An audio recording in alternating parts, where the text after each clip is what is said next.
Continuous and Comprehensive Evaluation CCE தொடர் மற்றும் விரிவான மதிப்பீடு. சில சமயங்களில் ரொம்ப சிம்பிளாக stands of CCE or expansion of CCE அப்படின்னு கேட்கலாம். அப்படி கேட்டாங்கன்னா கண்டினியூஸ் அண்ட் காம்ப்ரஹென்சிவ் எவாலுவேஷன்.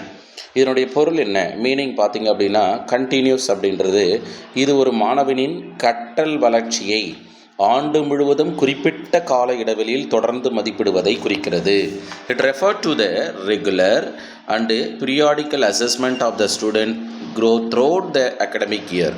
விரிவான காம்ப்ரஹென்சிவ் அப்படின்றது இது மாணவர்களின் கல்வி சார்ந்தது ஸ்கோலஸ்டிக் மற்றும் கல்வி சாரா கோலஸ்டிக் ஆகிய இரண்டு திறன்களையும் மதிப்பிடும். It aims to assess both scholastic and scholastic aspect of the students development. மதிப்பீட்டு முறைகள், இரண்டு மதிப்பீட்டு முறை இதில் பின்பற்றப்படுகிறது. ஒன்று ஃபார்மேட்டிவ் அசஸ்மெண்ட்டு, இன்னொன்று சம்மேட்டிவ் அசஸ்மெண்ட்டு. வளரறி மதிப்பீடு, தொகுத்தறி மதிப்பீடு. வளரறி மதிப்பீடு என்பது கற்றல் செயல்பாடுகளின் போது நடத்தப்படுவது. எடுத்துக்காட்டாக குயிஸ் ப்ரோக்ராம், வினாடி வினா, வீட்டுப்பாடம், கற்றலில் உள்ள குறைகளை கண்டறிந்து சரி செய்ய முடியும். Conducted during learning process, example quiz, homework. மேலும் to identify and bridge learning gaps. அடுத்ததாக summative assessment conducted at the end of a term or year to evaluate overall achievement at the end of term. ஒரு பருவத்தின் அல்லது ஆண்டின் இறுதியில் நடத்தப்படும் தேர்வு. ஒரு பருவத்தின் இறுதி அல்லது ஆண்டின் இறுதி அல்லது ஒரு பருவத்தின் அல்லது ஆண்டின் இறுதியில் நடத்தப்படும் தேர்வு மாணவர்களின் ஒட்டுமொத்த தேர்ச்சியை மதிப்பிடுதல். அப்போ மாணவருடைய ஒட்டுமொத்த தேர்ச்சியை மதிப்பிடுறது தொகுத்தறி மதிப்பீடு. வளரறி மதிப்பீடுன்றது to identify and bridge learning gaps. கற்றலில் உள்ள குறைகளை கண்டறிந்து சரி செய்யலாம். அவ்வப்போது வினாக்கள் கேட்கப்படும் போது மாணவர்கள் எந்த விதத்தில் புரிந்து கொண்டிருக்கிறார்கள் அல்லது அறிந்து கொண்டிருக்கிறார்கள் அல்லது பயன்படுத்தும் திறன் எவ்வாறாக உருவாயிருக்கிறது என்பதின் அடிப்படையில் கண்டறிய இயலும். அடுத்ததாக சிசிஇனுடைய முக்கிய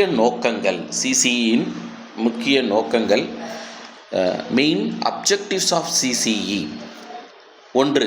தேர்வு பயத்தை போக்குதல், டு ரெடியூஸ் எக்ஸாம் ஆன்சைட்டி. ஆன்சைட்டினா பதற்றம் அப்படின்னு சொல்லுவோம். சைக்காலஜியில் பதற்றம் இல்லை ஃபியர் அப்படின்னாக்கா பயம் அப்படின்னு சொல்லுவோம். அப்போது தேர்வு பயம் அல்லது தேர்வு பதற்றம் இது குறைக்கிறது. இரண்டாவதாக டு டிஸ்கரேஜ் ரோட் லேர்னிங், மனப்பாடம் செய்யும் முறையை குறைத்தல். பெரும்பாலும் அண்டர்ஸ்டாண்ட் பண்ணி மாணவர்கள் புரிந்திருந்தாங்க அப்படின்னா அதை தான் பயன்படுத்தும் திறனாக உருவாக்க முடியும். மூன்றாவதாக மாணவர்களின் பன்முக திறன்களை விளையாட்டு, கலை, ஆளுமை மேம்படுத்துதல். டு டெவலப் ஹோலிஸ்டிக் ஸ்கில், ஸ்போர்ட்ஸில் அந்த குழந்தை திறமையாக இருக்கிறது, கலைத்துறைகளை திறனாக இருக்கிறது, நல்ல ஆளுமை பெற்ற குழந்தையாக வளர்தல். இதை பன்முகத்திறன் என்று குறிப்பிடுவோம். அதை மேம்படுத்துதல் என்பது சிசிஇனுடைய மிக முக்கியமாக நோக்கமாக பார்க்கப்படுது. மதிப்பீட்டு முறையில் சிசி அப்படின்றது சிறந்த முறையாக பார்க்கப்படுது. அடுத்ததாக கற்றலை சுமையற்றதாக மாற்றுதல். நாம் ஏற்கனவே ஆர்டிஇ படிச்சிருப்போம். ஆர்டிஇ 2009 அப்படின்னு படிச்சிருப்போம். அப்போ ஆர்டிஇ 2009 கற்றலை சுமையற்றதாக மாற்றுறது. அதேமாதிரி என்சிஎஃப் கலை திட்டம் 2005 கற்றலை சுமையற்றதாக மாற்றுதல் என்பது தான். இதன் அடிப்படையில் to make learning a burden free process. அடுத்ததாக கல்வி சாரா பகுதி, ஸ்கோலஸ்டிக் ஏரியாஸ். கல்வி தவிர மாணவர்கள் பின்வரும் துறைகளிலும் மதிப்பிடுகிறாங்க. எடுத்துக்காட்டாக லைஃப் ஸ்கில் அப்படின்னு பார்ப்போம். வாழ்க்கை திறன்கள், மாணவர்களினுடைய டெசிஷன் மேக்கிங், முடிவெடுக்கும் திறன். அதுக்கடுத்து எம்பத்தி, பச்சாதாபம், மற்றவர் மீது கரிசனமாக அல்லது அன்பாக இருத்தலை நம்ம எம்பத்தி, மற்றவருடைய பார்வையிலிருந்து பார்க்கக்கூடிய ஒரு நிகழ்வு. அடுத்ததாக பண்புகள் மற்றும் மதிப்புகள், attitudes and values. Last arts and sports, கலை மற்றும் விளையாட்டு,